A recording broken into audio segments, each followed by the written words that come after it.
শোনো, আমার ফিরতে একটু দেরি হবে। কেক রেডি হতে আরো 1 ঘন্টা লাগবে।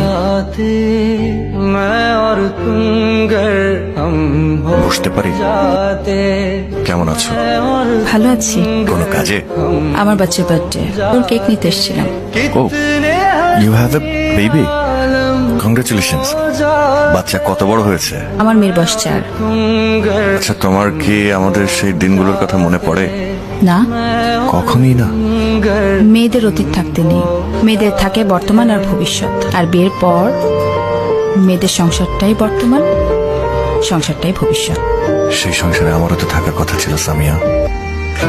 এত ছোট জামা। শোনো, আমাদের যখন বিয়ে হবে, ছোট্ট তুলতুলে পরীর মধ্যে একটা মেয়ে বাচ্চা হবে। এই জামাটা তার জন্য রেখে দিও। আচ্ছা শোনো, আমরা কিন্তু বিয়ের পর প্রথম বছরে বাচ্চা নেব, ঠিক আছে? আচ্ছা, আমাদের মেয়ের নাম কি হবে? তুলতুলে বাচ্চার নাম তুলতুল টুলটুল কিছু একটা রেখে দিও। হ্যালো মা, তুমি কখন আসবে? এই তো মা, চলে আসছি আর কিছুক্ষণ। মেয়ে কার মতো হয়েছে? বাবার মতো। এভাবে আমার জীবন থেকে হারিয়ে গেলে হারাতে না চাইলে ধরে রাখতে জানতে হয়। শুধুই কি আমার দোষ? এত কিছুর পরেও আমি তোমার কাছে এসে কথা বলছি কেন জানো? কারণ সবকিছুর পরও তুমি আমার প্রথম প্রেম।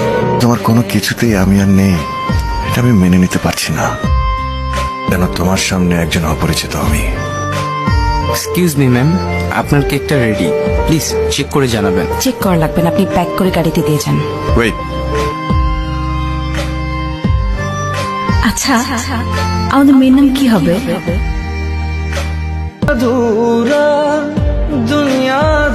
কবে যে তোমার একটা চাকরি হবে?